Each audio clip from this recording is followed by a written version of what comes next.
Bismillahirrahmanirrahim.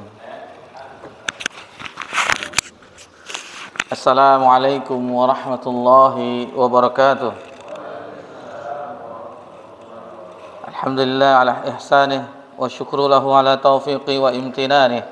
Asyhadu an la ilaha illallah ta'zima li sya'nih wa asyhadu anna Muhammadan abduhu wa rasuluh ad-da'i ila ridwanih wa salatu wassalamu ala alihi wa ashabi ikhwanih. Ya ayyuhalladzina amanu taqullaha haqqa tuqatih wa la tamutunna illa wa antum muslimun. Amma ba'd. Alhamdulillah, segala puji hanya milik Allah Subhanahu wa taala. Allah Subhanahu wa taala senantiasa mencurahkan nikmat kepada seluruh makhluknya dan itu tidak pernah terhenti walaupun hanya sekejap mata. Salawat beriringkan salam kepada Nabi kita tercinta yakni Nabi Muhammad sallallahu alaihi wasallam. Dan alhamdulillah kita telah berada di bulan Sya'ban, 7 Sya'ban 1447 Hijriah, 25 Januari 2026 Masehi. Dan insyaallah ini adalah pertemuan kita yang ke-21 dalam pembahasan kitab Riyadhus Shalihin yang disusun oleh Imam An-Nawawi rahimallahu taala. Sebelum kita melanjutkan pelajaran, kita ingatkan hanya sekilas saja ya. Karena pas ketika dilihat hadis-hadis, niatnya supaya bisa diselesaikan hadis di bab ini, di bab yakin dan tawakal. Tetapi sepertinya agak panjang-panjang. Mustahil sepertinya kita bisa menyelesaikan semuanya pada malam hari ini. Namun kita berusaha agak cepat. Adapun yang tersisa nanti di pertemuan yang akan datang, kita lanjutkan lalu kita masuk ke pembahasan sedikit tentang Ramadan. Berapa waktu yang tersisa di pertemuan yang terakhir insyaallah di bulan Sya'ban kita lanjutkan dengan sekitar pembahasan puasa bulan Ramadan seberapa bisanya, karena mungkin kita akan bisa mengetahui dengan menghadiri majelis lain atau membaca hal-hal yang berkenaan tentang hukum-hukum puasa bulan Ramadan. Persiapan bagi kita, bekal bagi kita untuk memasuki bulan yang mulia, bulan yang penuh berkah, penuh ampunan, bulan yang dirindu-rindukan oleh orang beriman. Adapun di kesempatan ini kita sedikit menyinggung tentang Sya'ban. Hadis yang diriwayatkan oleh Imam An-Nasa'i dalam sunannya dari sahabat yang mulia Usamah bin Zaid radhiyallahu anhuma, yang mana beliau pernah menanyakan kepada Nabi SAW. Beliau menyaksikan langsung, melihat langsung Nabi SAW bersemangat berpuasa sunat di bulan Sya'ban. Di bulan Sya'ban, lalu Nabi SAW menjawab tentang puasa di bulan Sya'ban. Dzalika syahrun yaghfulun nasu anhu baina Rajab wa Ramadan. Bulan Sya'ban adalah bulan yang dilalaikan oleh manusia karena berada di bulan Rajab dan Ramadan. Rajab adalah salah satu bulan haram yang amalan saleh itu dilipat gandakan, begitu juga dengan amalan buruk, ganjarannya dilipat gandakan. Adapun Ramadan sudah jelas diwajibkan berpuasa selama 1 bulan penuh. Jadi ini bulan yang banyak dilalaikan. Waktu pekan yang lalu, di bulan yang lalu kita banyak berpuasa. Nanti Ramadan juga 1 bulan berpuasa. Jadi orang santai-santai di bulan Sya'ban. Dan kata Nabi SAW di lanjutan hadis ini, wa syahrun turfa'u fil a'malu ila rabbil alamin. Bulan Sya'ban adalah bulan yang mana di bulan Sya'ban ini amalan kita diangkat, dihadapkan ke sisi Rabbul Alamin setiap tahunnya. Adapun setiap pekannya di hari Senin dan hari Kamis. Adapun di setiap tahunnya adalah di bulan Sya'ban. Lalu kata Nabi sallallahu alaihi wasallam, fa uhibbu ayyurfa'a amali wa ana shaim.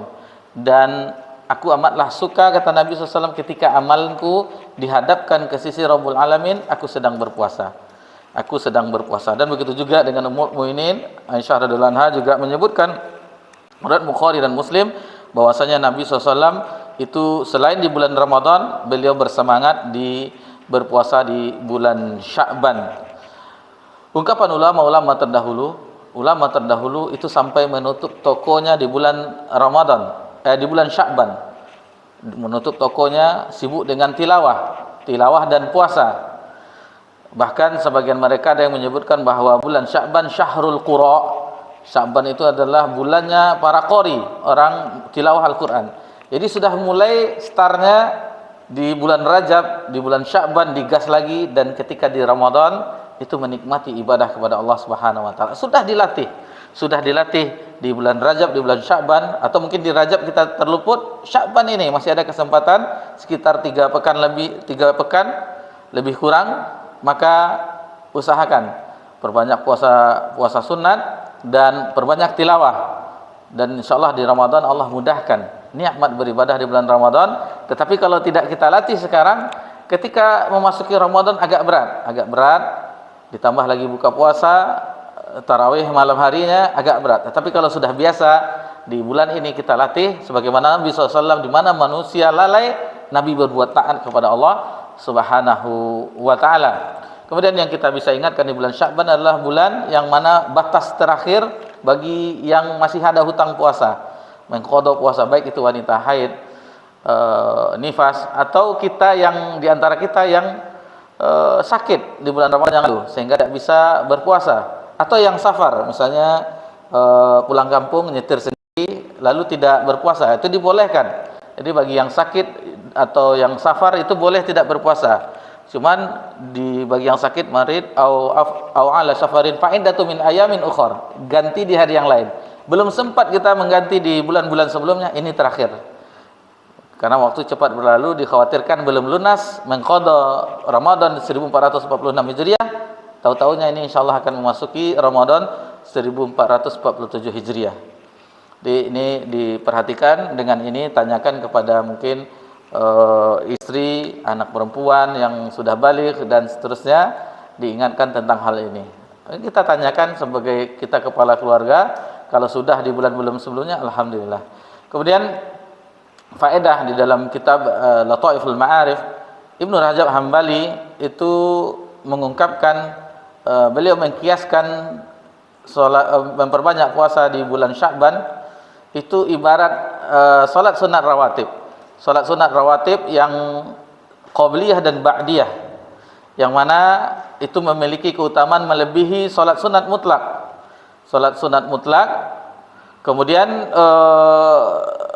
salat sunat rawatib itu salah satu manfaatnya, salah satu fungsinya itu menambal atau menambahkan kekurangan, menyempurnakan kekurangan puasa salat wajib, salat fardu. Apabila ada kurangnya, misalnya mungkin kita kurang khusyuk atau yang lainnya, maka dilengkapi dengan salat sunat, baik itu qabliyah dan ba'diyah.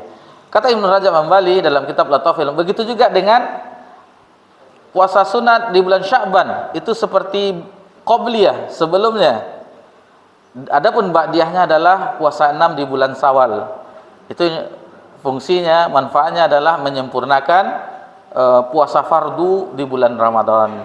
Wallahu taala alam. Mudah-mudahan Allah Subhanahu wa taala memberikan taufik kepada kita, tentunya iman dan amal soleh di bulan Ramadan, karena bulan Ramadan ini banyak keutamaannya, banyak sekali hal-hal yang sebenarnya belum kita ketahui. Kalau kita pelajari, kita bongkar semuanya, tentunya kita juga merindukan sebagaimana orang-orang terdahulu merindukan bulan Ramadan.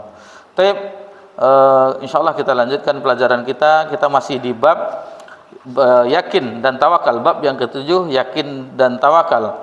Alhamdulillah di pertemuan sebelumnya kita telah memahami definisi dari yakin dan tawakal. Kemudian kita telah menjelaskan alhamdulillah 7 ayat yang terdapat di bab ini. Imam An-Nawawi membawakan 7 ayat, dan itu alhamdulillah telah kita jelaskan tafsirnya secara singkat, yakni dalam surah Al-Ahzab ayat 22, dalam surah Al-Imran ayat 173 dan 174, dalam surah Al-Furqan ayat 58, dalam surah Ibrahim ayat 11, dalam surah Al-Imran ayat 159, dalam surah At-Talaq ayat 3, dan dalam surah Al-Anfal ayat 2.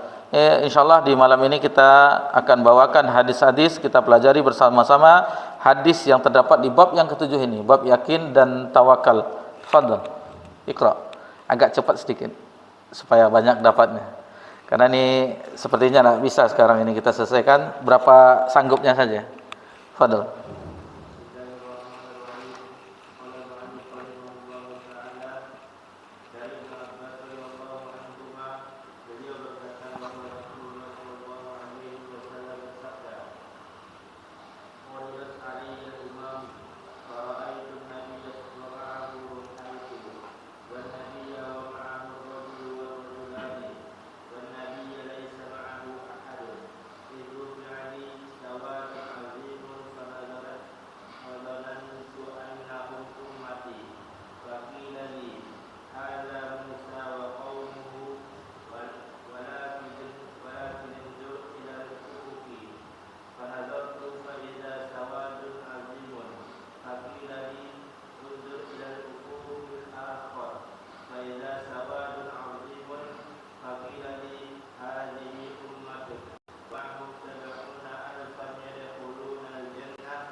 Sebagaimana sebagian lagi mengatakan barangkali mereka adalah orang-orang yang dilahirkan di dalam Islam sehingga tidak pernah menyebutkan Allah sedikit pun, dan mereka menyebut kemungkinan yang lain. Lalu Rasulullah SAW keluar menemui mereka dan bersabda, "Apa yang kalian perbincangkan?" Lalu mereka menceritakan kepada beliau, maka beliau bersabda, "Mereka adalah orang-orang yang tidak meruqyah dan tidak meminta untuk diruqyah, tidak berbuat tatayur, dan hanya kepada Allah mereka bertawakal." Maka Ukaisyah bin Mihsan berdiri dan berkata, "Doakan kepada Allah agar Dia menjadikanku termasuk dari mereka." Maka Rasulullah SAW bersabda, "Engkau termasuk dari mereka." Kemudian seorang laki-laki yang lain berdiri dan berkata, "Doakan kepada Allah agar Allah menjadikanku termasuk mereka." Maka beliau menjawab, engkau telah didahului oleh Ukaisyah." Muttafaqun alaih. Wa itu dengan roh dilemakkan adalah bentuk tasbir dari rohku, yang berarti kelompok yang kurang dari 10 orang. Al-Ufuq adalah sisi atau arah. Ukasyah dengan ain dilemakkan atau kaf ditasdidkan, atau bisa juga ditasdidkan, akan tetapi ditasdid dengan fasih. Baik, barakallahu fiik. Ini hadis yang terdapat, hadis yang pertama di bab ini. Adapun dalam urutan kitab, hadis yang ke-75. Ada beberapa pelajaran yang bisa kita petik dari hadis ini. Hadis dari Ibnu Abbas radhiyallahu anhuma, hadisnya muttafaqun alaih, diriwayatkan oleh Imam Bukhari dan Imam Muslim di dalam kitab sahih mereka berdua. Ini tidak disebutkan di sini, yaitu lafaz la yaqtaun. Cuman di sini yang ada lafaznya orang yang tidak diruqyah dan tidak meminta diruqyah, orang meruqyah dan tidak minta ruqyah. Adapun ada di riwayat yang lain, di riwayat Imam Bukhari dengan lafaz wa la yaqtawun. Jadi selain tidak minta diruqyah, kemudian yang tadi cuma 3 disebutkan yang minta ruqyah dan meruqyah. Adapun di lafaz yang lain yaitu tidak berubat dengan kai, yakni besi yang dipanaskan ditempelkan tempat yang sakit. Ini tambahan. Jadi Imam Nawawi membawakan redaksi ini. Adapun ada redaksi dari Imam Bukhari, ada tambahan yang lainnya, yaitu la yaqtaun, tidak berobat dengan besi panas. Jadi tidak melakukan tatayur, tidak minta diruqyah, tidak berobat dengan besi yang ditempelkan yang panas, kemudian hanya kepada Allah wa ala rabbihim yatawakkalun. Itu 4 amalan yang yang menyebabkan seseorang atau bisa memasukkan seseorang masuk surga tanpa azab, tanpa hisab. Di dalam hadis ini beberapa pelajaran yang bisa kita ambil faedahnya, yaitu tingginya kedudukan Nabi kita tercinta sallallahu alaihi wasallam. Dilihatkan semua umat-umat terdahulu. Ini kedudukan Nabi SAW, meskipun Nabi akhir zaman, tetapi beliau adalah penghulunya anak cucu Adam. Diperlihatkan keadaan umat-umat terdahulu. Kemudian tentang karunia Allah kepada Nabi sallallahu alaihi wasallam terhadap umatnya yang banyak. Di antaranya hadis ini 70.000 golongan di antara umat Nabi SAW yang masuk surga tanpa hisab dan tanpa azab. Banyak, 70.000 golongan. Kemudian kebenaran tidak dilihat dari jumlah yang banyak. Di dalam hadis ini Nabi menyebutkan ada Nabi itu hanya pengikutnya 2 orang, 3 orang, 4 orang, bahkan tidak ada pengikutnya. Nabi, utusan Allah Subhanahu wa taala. Jadi yang kebenaran itu standarnya bukan banyaknya, kalau zaman sekarang kan followernya, pengikutnya. Ini mantap nih ustadznya. View-nya itu jutaan, miliun. Begitu juga di akun-akun yang lainnya, Instagramnya, YouTube-nya, TikTok-nya, semuanya, Facebook-nya. Tidak, standar kebenaran ialah ketika dai itu bisa menyampaikan qala Allah, qala Rasul, firman Allah Subhanahu wa taala dan hadis Nabi SAW. Inilah sumber hukum dalam agama kita. Apabila berani menyampaikan firman Allah Subhanahu wa taala dan hadis Nabi SAW, berarti itulah kebenaran yang disampaikan. Itulah kebenaran yang disampaikan. Jadi tolak ukur bukan banyaknya pengikut. Bukan banyaknya pengikut. Seperti kita di sekarang di bumi ini, menurut data, mungkin bisa diketik Google-nya tahiyat enggak ya, tapi kita mendapatkan informasi itu penduduk bumi sekitar 6 miliar. Islam itu kurang dari miliar. Berarti banyak yang tidak Islam. Apakah itu standar dari kebenaran? Ternyata tidak. Kalau dibandingkan penduduk bumi. Jadi yang standar kebenaran adalah yang berpijak dengan Al-Quran dan Sunnah. Dengan Al-Quran, Kitabullah, dan Sunnah Nabi SAW. Kemudian pemuliaan Allah terhadap umat ini sebagaimana kita sebutkan, 70.000 golongan tanpa azab, tanpa hisab, itu suatu kehormatan atau keutamaan dari umat Nabi Muhammad SAW. Bisa masuk surga tanpa hisab, tanpa azab, 70.000 golongan. Keutamaan sahabat Nabi di sini bagaimana Allah Nabi SAW menyebutkan keutamaan sahabatnya, tentunya dengan ikut berjihad bersama Nabi SAW, menyertai Nabi SAW dalam duka, dalam suka dan duka, bersama dengan Nabi SAW, menyaksikan wahyu turun. Ini keutamaan yang sangat luar biasa.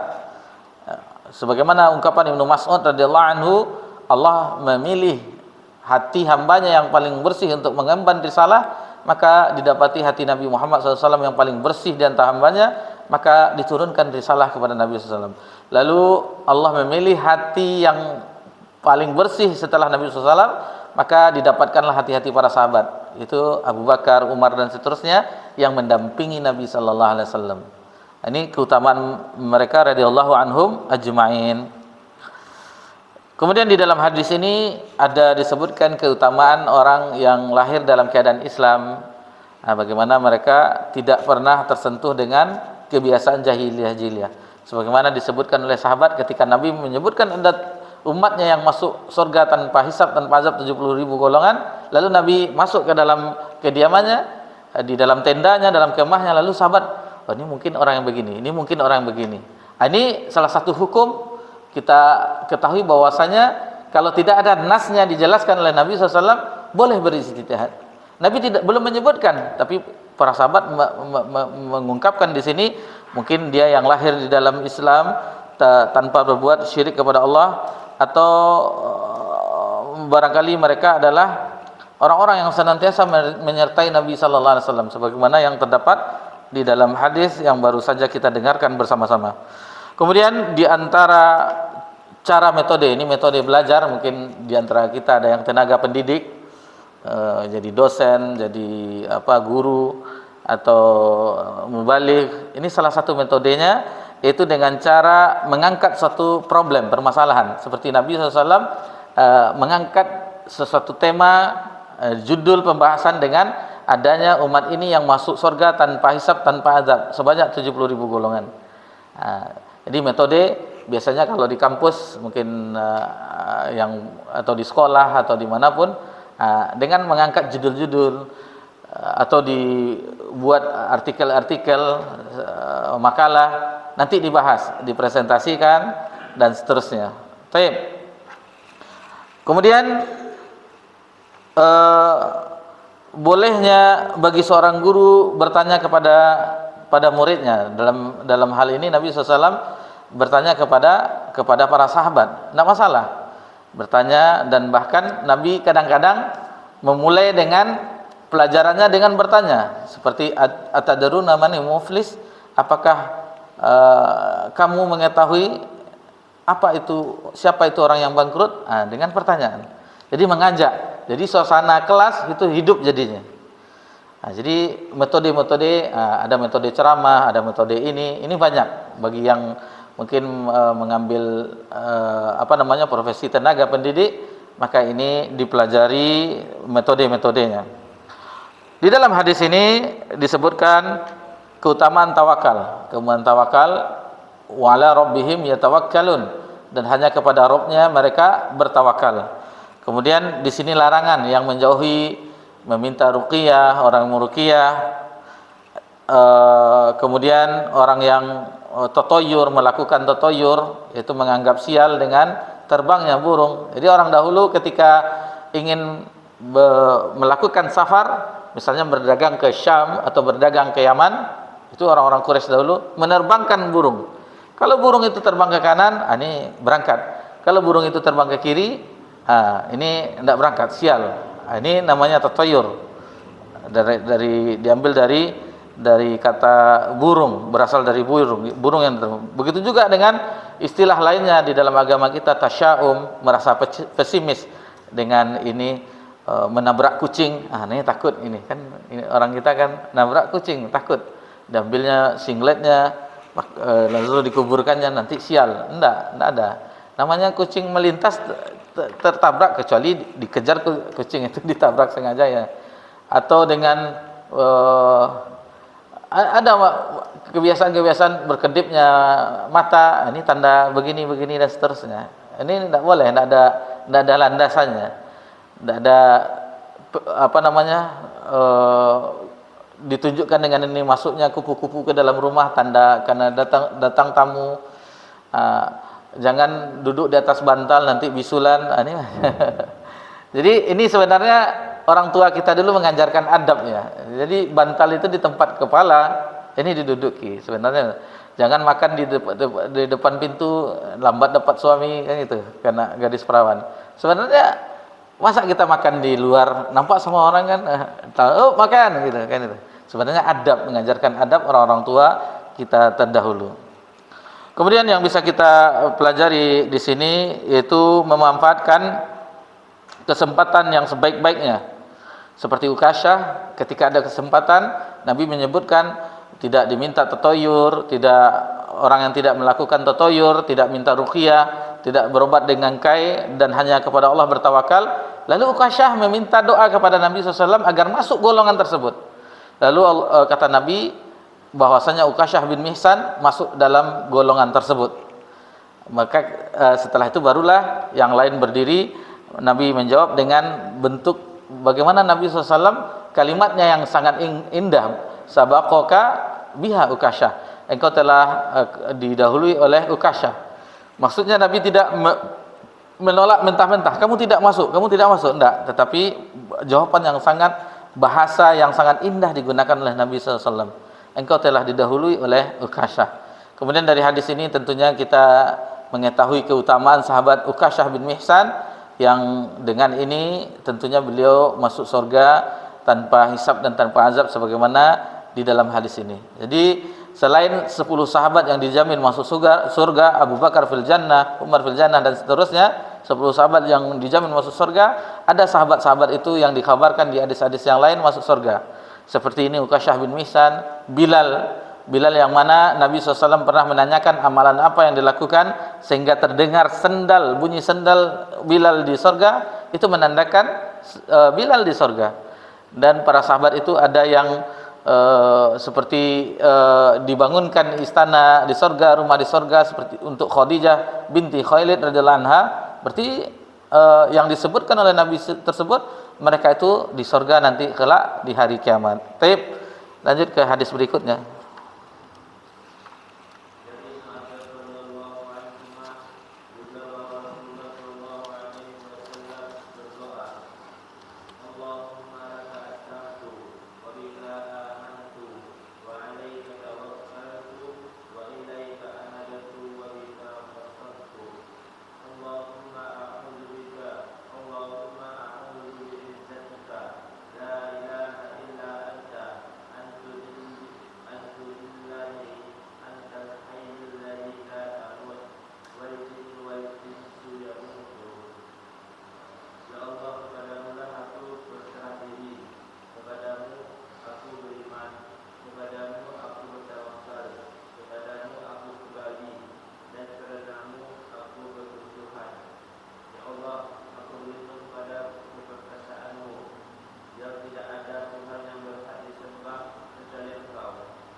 Taib. Di hadis Ibnu Abbas, masih di hadis Ibnu Abbas radhiyallahu anhu juga muttafaqun alaih, tetapi ini adalah lafaz Muslim sebagaimana hadis pertama tadi lafaz Muslim.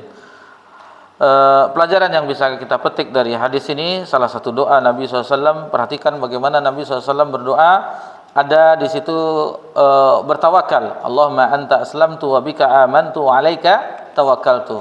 Itu sampai seterusnya, itu adalah kewajiban untuk bertawakal, berserah diri kepada Allah Subhanahu wa taala.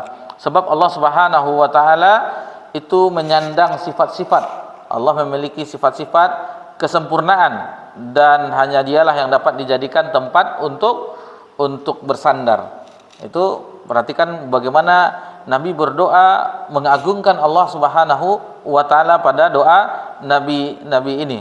Kemudian segala sesuatu selain Allah itu akan binasa. Dalam surah Ar-Rahman salah satunya kullu 'alaiha fan illa kullu man 'alaiha fan wa rabbaka dzul jalali. Ada yang ingat ayatnya? Kullu 'alaiha fan wa yabqa wajhu rabbika dzil jalali wal ikram, dalam surah Ar-Rahman. Jadi semuanya akan binasa kecuali wajah Allah yang maha mulia. Semuanya binasa. Dan karena itu tidak layak dijadikan sandaran segala sesuatu selain Allah Subhanahu wa taala. Sesuatu yang akan binasa sebagaimana kita, tidak mungkin kita bersandar kepada sesuatu tersebut. Kemudian yang terakhir yang bisa kita ambil yaitu mengikuti Nabi SAW dalam meminta kepada Allah. Disebutkan bagaimana dipuji Allah dahulu dengan nama-namanya yang husna, yang maha indah, dan sifat-sifatnya yang maha tinggi, lalu kita minta permohonan kita. Jadi banyak Nabi SAW dipuji Allah dahulu, disebutkan, baru setelah itu kita meminta apa yang kita kehendaki. Seperti Sayyidul Istighfar, dipuji Allah dulu. Allahumma anta rabbi la ilaha illa anta khalaqtani wa ana 'abdu wa la, baru diminta faghfirli terakhirnya, fa innahu la yaghfiru dzunuba illa anta. Baik, lanjut ke hadis berikutnya.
Jadi masih hadis yang ketiga ini atau hadis yang ke-77 masih dari Ibnu Abbas radhiyallahu anhuma, tetapi tidak muttafaqun alaih lagi, hanya diriwayatkan dalam Bukhari bahwasanya di hadis ini di dua Khalilur Rahman, yaitu Nabi Ibrahim dan Nabi Muhammad.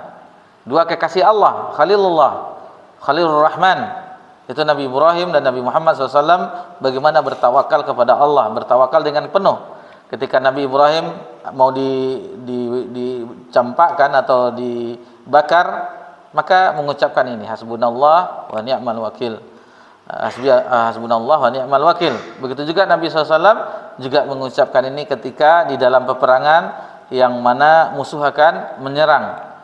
semakin semakin para sahabat semakin bertambah keimanan mereka. Inilah yang dijanjikan oleh Allah Subhanahu wa taala.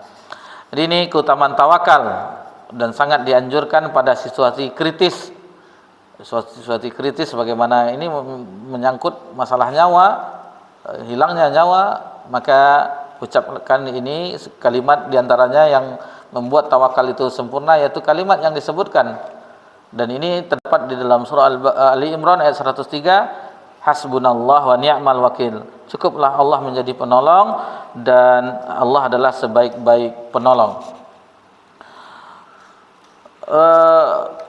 Hadis ini juga anjuran bagi kita, bahkan kewajiban juga bagi kita, bukan sekedar mustahab, tapi wajib bagi kita untuk mengikuti Nabi Muhammad sallallahu alaihi wasallam, yang mana Nabi SAW mendekatkan diri kepada Allah dengan cara berdoa dan bertawakal. Berdoa, Nabi berdoa kepada Allah dan bertawakal kepada Allah. Jadi dari sini kita mengetahui bahwasanya tawakal adalah salah satu manhaj Nabi. Manhaj yaitu metode cara Nabi SAW untuk mendekatkan diri kepada Allah Subhanahu wa taala. Dari sini kita mengetahui bahwasanya musuh-musuh Allah itu senantiasa berupaya untuk senantiasa membuat makar. Senantiasa dari dahulu, sekarang dan akan datang.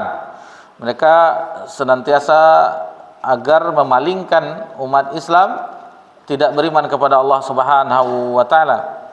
Jadi pergulatan antara yang hak dan yang batil itu sudah ada sejak dahulu.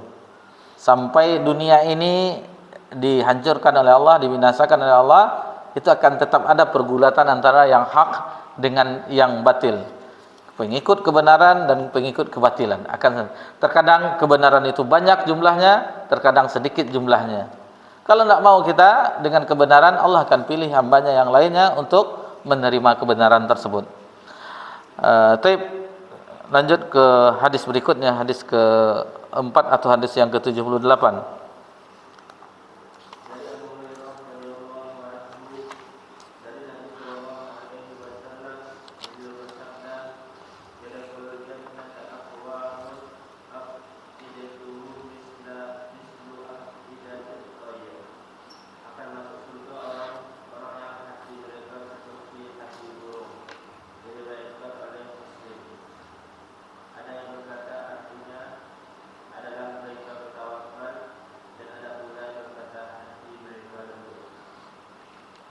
Ini hadis dari Abu Hurairah radhiyallahu anhu, Abdurrahman bin Sakhar Ad-Dawsi dari suku Daus di Yaman, dan hadis ini diriwayatkan oleh Muslim dalam kitab sahihnya. Pelajaran yang bisa kita petik yaitu bahwasanya tawakal kepada Allah Subhanahu wa taala dan kelembutan hati itu diantara salah satu sebab faktor yang bisa memasukkan kita ke dalam surga. Bertawakal kepada Allah dan lembutnya hati. Ini salah satu cara melembutkan hati, yaitu dengan talabul ilmi, dengan belajar agama Allah, memperbaiki hati kita, kemudian memperbanyak tilawah Al-Quran, itu akan melembutkan hati kita. Ini salah satu cara untuk melembutkan hati. Jadi kalau ada seseorang belajar agama semakin kasar hatinya, ini berarti salah pelajarannya. Kadang pelajarannya hanya mentahzir, oh jangan belajar sama ustaz sekian, oh ustaz sekian itu. Sibuk dengan itu. Kapan mendapatkan rasa takut kepada Allah? Jadi kita belajar itu untuk adanya rasa takut kepada Allah. Bertambah keimanan kita kepada Allah ketika mempelajari agama Allah Subhanahu wa taala. Bukan ya istilahnya kalau sekedar untuk menyalahkan, kalau di hadapan kita berdialog itu tidak masalah. Tetapi kalau berdialog sampai itu membenarkan tanpa mencari kebenaran, ya kalau bisa itu dihindari. Karena tentunya yang ini merasa benar juga, yang ini merasa benar. Jadi bingung, berdiri di atas kebingungan. Kemudian kesempurnaan tawakal itu diumpamakan dengan burung. Yang mana di dalam hadis disebutkan, lau annakum tawakkaluna 'ala Allah haqqa tawakkuli. Seandainya engkau kamu bertawakal kepada Allah yang benar sebagaimana bertawakalnya itu adalah diumpamakan burung. Maka kata Nabi SAW, la razaqakum kama yarzuqut thair. Maka engkau akan mendapatkan rezeki sebagaimana burung mendapatkan rezeki. Bagaimana burung? Taghdu khimasan wa taruhu bitana. Ketika di pagi hari berangkat terbang dengan perut yang kosong, ketika pulang kembali ke sarangnya atau ke tempat, biasanya di pohon-pohon itu. Kalau pernah lihat Sudirman, sore-sore nampak itu di pohon-pohon banyak burung-burung di situ. Itu tidak pulang, situ tempat tidurnya. Nah, maka dengan keadaan perut yang kenyang. Ini bagaimana seseorang bertawakal. Ini menunjukkan bagi kita bahwasanya tawakal itu adalah salah satu cara untuk mendapatkan rezeki. Tetapi tawakal yang benar. Burung saja itu diberi rezeki oleh Allah Subhanahu wa taala yang di pagi hari terbang dengan perut kosong dan pulang dengan perut yang kenyang. Taib. Hadis berikutnya, hadis yang ke-79.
Ada riwayat, dua riwayat lagi.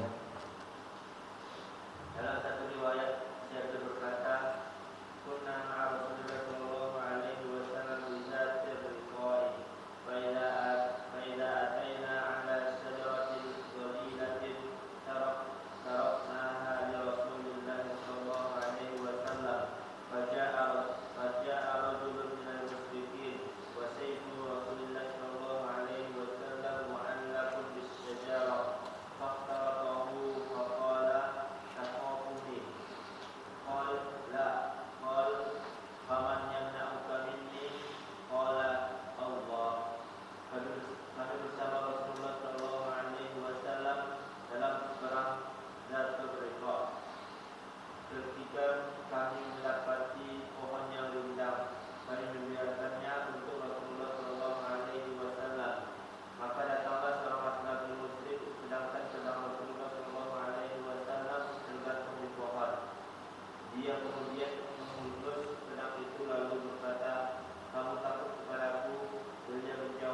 Tidak.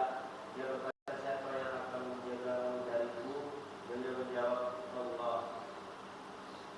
Dalam riwayat Abu Bakar Al-Ismaili dalam sahihnya, qala man yamna'uka minni, qala Allah, qala fasaqata as-sayfu min yadihi fa akhadha Rasulullah sallallahu alaihi wasallam as-sayfa fa qala man yamna'uka minni fa qala kun khayra akhidhi fa qala ashhadu an la ilaha illallah wa anni rasulullah qala la walakinni u'ahiduka an la uqatilaka wa la akuna ma'a qaumin yuqatilunaka fa qala sabilahu fa ata ashabahu fa qala ji'tukum min indi khairin nas.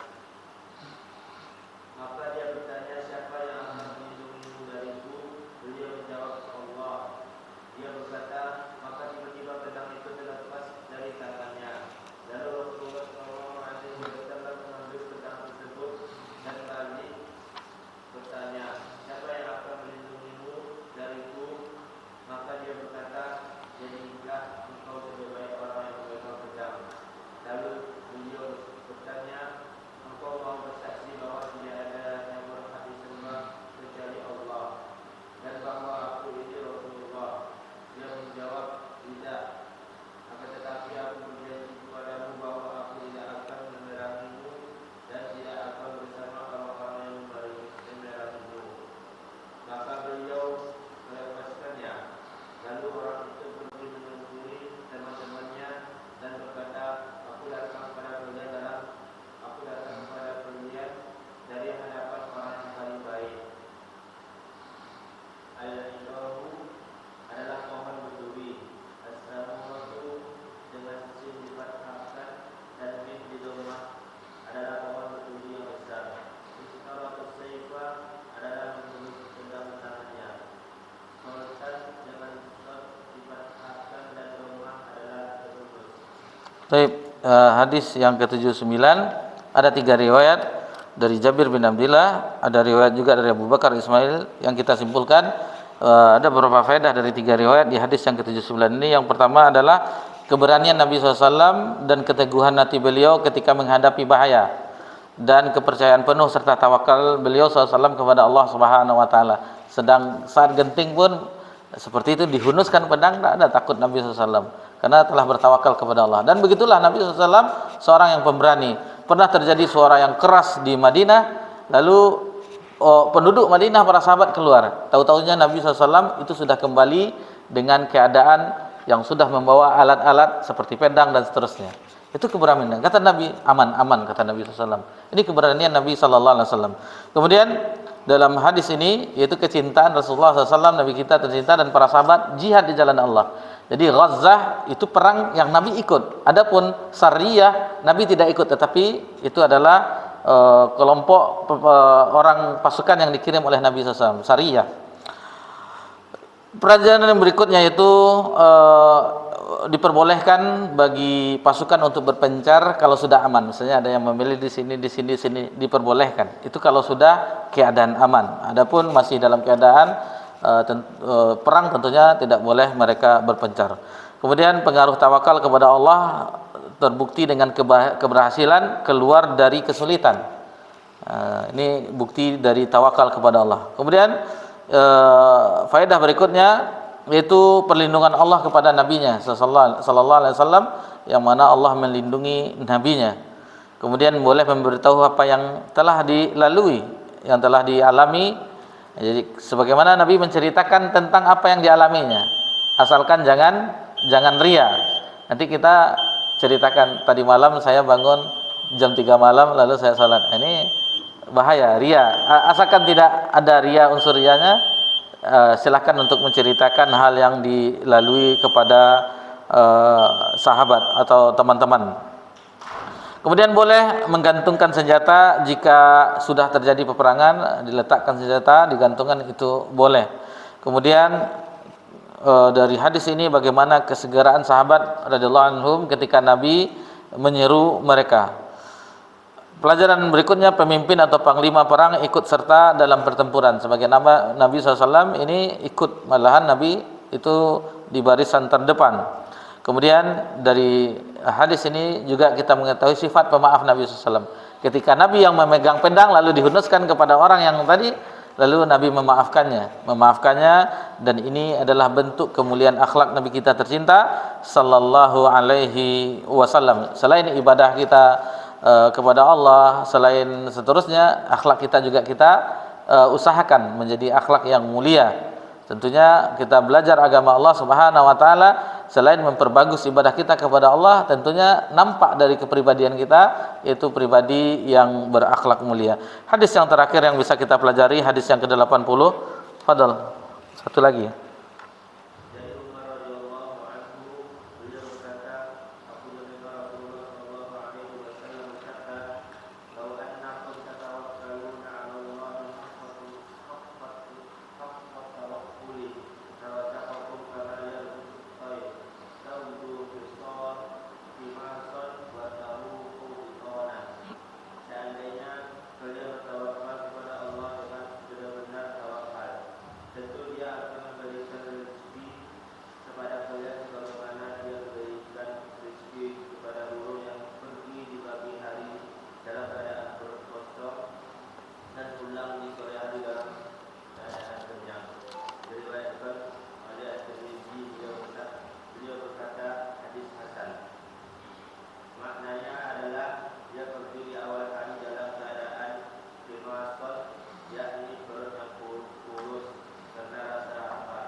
Barakallahu fikum. Hadis yang ke-80 ini telah kita singgung tadi. Di hadis yang ke-78 telah kita sebutkan tentang orang yang memiliki hati lembut sebagaimana lembutnya hati burung. Nah, ini diulang, istilahnya kita ulang kembali bahwasanya ini adalah perintah untuk benar-benar tawakal kepada Allah Subhanahu wa taala. Itu rezeki itu akan kita dapat dengan menempuh caranya dan bertawakal, usaha dan tawakal. Sebagaimana burung berusaha keluar mendapatkan rezeki yang mana awalnya perutnya kosong, pas pulang mendapatkan perutnya penuh dengan makanan. Jadi tawakal tadi sumber rezeki, dan yang terakhir bahwasanya rezeki tidak datang dengan kekuatan. Kuatnya seseorang tidak, tetapi rezeki itu dengan menempuh jalan-jalan rezeki, dengan berusaha, bekerja, bukan dengan kekuatan, tetapi dengan menempuh jalan usaha tersebut, dan tentunya dengan tawakal kepada Allah Subhanahu wa taala untuk penyempurnaannya. Demikian yang bisa kita pelajari. Adapun 5 hadis yang tersisa, mulai dari hadis 81 85 sebagaimana kita sebutkan tadi, insyaallah akan kita lanjutkan di pertemuan yang akan datang sebelum Ramadan. Dan itu mungkin kita kalau cepat-cepat 5 hadisnya pendek-pendek, itu ada waktu luang. Waktu luangnya insyaallah kita bahas tentang sekitar Ramadan, puasa, keutamaan dan seterusnya yang mana bisa kita pelajari, waktu yang bisa kita gunakan sebaik-baiknya, dan itu adalah merupakan bekal kita untuk memasuki bulan Ramadan. Dan juga tidak tertutup kemungkinan mungkin di majelis-majelis yang lain, atau kita membaca buku tentang sekitar puasa bulan Ramadan, itu akan menambah wawasan kita, sehingga kita ketika Ramadan masuk kita siap dengan iman dan amal soleh. Mohon maaf jika ada kesalahan dalam penyampaian ini, hanya kepada Allah kita memohon ampun. Wassallallahu ala nabiyyina Muhammad sallallahu alaihi wasallam wa ala alihi washabihi ajmain. Walhamdulillahirabbil alamin. Wassalamualaikum warahmatullahi wabarakatuh.